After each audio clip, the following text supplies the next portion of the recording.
자, 전해드린 대로 이화영 전 부지사가 이번엔 검찰이 네. 전관 출신 변호사를 동원해서 자신을 회유했다. 이런 추가 의혹을 제기를 했습니다. 네, 관련 내용 백성문 변호사, 장현주 변호사와 함께 자세히 짚어보도록 하겠습니다. 안녕하세요. 네, 안녕하세요. 자, 먼저 이화영 전 부지사가 검찰 회유 의혹과 관련해서 자, 또 추가 폭로를 했습니다. 네. 이유를 어디서 먼저 찾을 수 있을까요?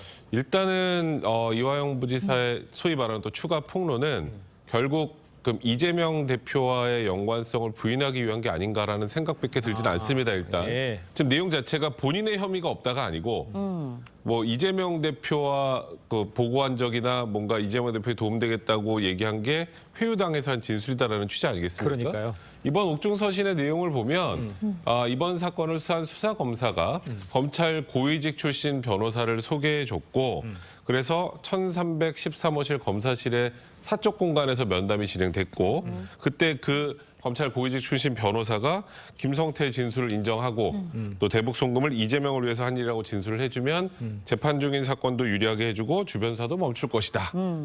이렇게 진술을 했다라는 것인데. 자필 진술서에 나온 네, 내용. 맞습니다. 그거를 지금 변호인인 김광민 변호사가 공개를 한 건데요. 네.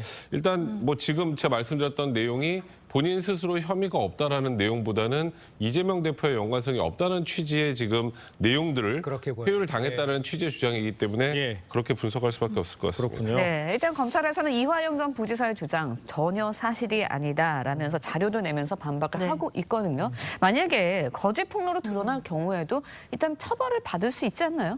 사실 이제 이 부분에 대해서 대부분의 이제 국민들께서 이게 만약에 이화영 부지사의 이야기들이 법정에서 한 얘기도 있으니까 거짓이면 위증죄 처벌을 받는 것이 아니냐라고 예. 이제 알고 계시는 분들이 계신데요. 예. 사실은 그렇지 않습니다. 왜냐하면 이화영 전 부지사가 지난 4일 법정에서 이야기를 한 바는 있긴 있는데요. 그것이 만약에 거짓이라고 하더라도 선서한 증인이 아니기 때문에 위증죄로 처벌받을 수는 없습니다. 지금 현재 신부는 피고인이기 때문에 본인과 관련된 어떤 허위 진술을 하더라도 위증죄 대상은 아니고요. 다만 만약에 검찰에서 이 부분을 허위사실 명예훼손이라든지 이런 부분으로 만약에 법적 조치를 하게 된다라고 한다면 뭐 처벌 가능성은 있긴 있겠지만 예. 일단 이게 거짓인지 또는 진실인지 여부부터 좀 확인이 돼야 될 것 같습니다. 맞습니다. 진실 여부를 먼저 확인해야 될 것 같고요. 이 전 부지사 측은 또요. 제보받은 바에 따르면 수원지검 1313호 네. 여기에 숨겨진 CCTV가 있다. 이렇게 주장했어요. 야, 이거는 어떻게 봐야 됩니까? 일단 제가 아까 거하고 연결해서 말씀드리면 예. 이화영 부지사가 검찰로부터 소개를 받았다는 변호사는 이제 검찰 측 주장에 따르면 이화영 부지사 본인이 친분이 있는 변호사고 김성태가 입국하기 전부터 접견을 했던 변호사다. 그리고 그 변호사도 전혀 사실무근이라고 밝힌 상황입니다. 네네. 사실 이게 모든 게 허위라면 저는 검찰에 적극적으로 법적 조치를 하는 게 맞다고 생각을 하는데 지금 이거는 그렇습니다. 영상 녹화실이라는 곳이 최초 창고에 술을 먹었다고 했다가 술을 마셨다는 장소가 예. 바뀌었던 곳이 바로 저곳입니다. 예. 근데 저곳에 거울 뒤에 이제 뭐 소위 몰래 CCTV가 하나 있고 천장에 CCTV가 있다는데요. 저기 이름이 뭔가요? 영상 녹화실입니다. 녹화실, 예. 저 영상 녹화하려면 당연히 카메라 있어야죠. 영상 녹화실엔 두 개가 있습니다. 네. 하나는 피의자의 상반신이 보여야 되고 예. 하나는 저 조사실 전체가 보여야 되는 거예요. 그러니까 하나는 당연히 거울 뒤에 있고 하나는 천장에 있죠. 근데 저걸 매일 켜놓을까요? 저건 당연히 진술을 녹화할 때만 켜는 겁니다. 예. 저건 CCTV 장비가 아니라 진술 녹화 장비예요. 그리고 검찰도 저게 있다는 걸 부인하지 않았는데 마치 뭐 지금 주장에 따르면 마치 거울 뒤에 숨겨놓은 몰래 CCTV로 무언가를 녹화한 것처럼 말씀을 하시는데 사실 김광민 변호사님도 변호사님이시기 때문에 저 안에 구조 정도는 충분히 아실 것 같은데 사실 이런 주장도 개인적으로 좀 의아하긴 합니다. 그렇군요. 네, 이화영 전 부지사 그런데도 아무튼 계속해서 회유 의혹이 있었다라고 주장을 하고 있고 제기를 하고 있거든요. 이 전 부지사의 재판에는 어떤 영향을 줄까요? 일단 검찰 입장에서는 선고를 앞두고 수사팀에 흠집을 내서 재판에 부당한 영향을 미치기 위한 의도가 있다라고 의심하고 있긴 합니다.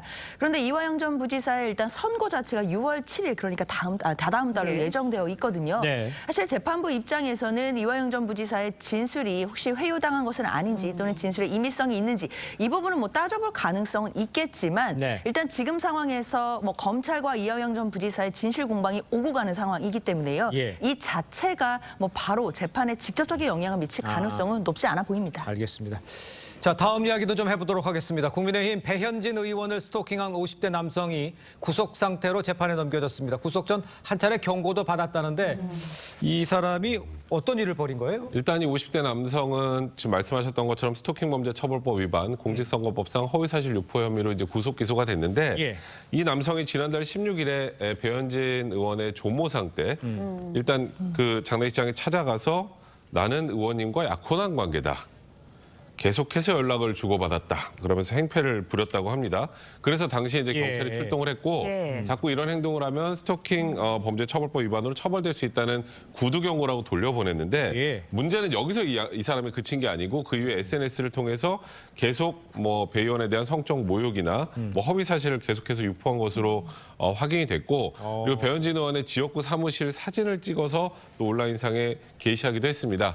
그래서 처음에는 단순히 경고로 끝낼 수 있었던 일이었지만 예. 이게 지속되니까 배현진 의원이 이제 고소를 할 수밖에 없었고 그래서 결국 경찰에 출석 요구 받았는데도 불응했고 또 구속된 상태로 기소가 된 겁니다. 그렇군요. 네. 스토킹 범죄, 솔직히 당하는 입장에서는 굉장히 괴로운 거 아닙니까? 그런데 여성 국회의원까지 스토킹 범죄에 노출이 된 상황입니다.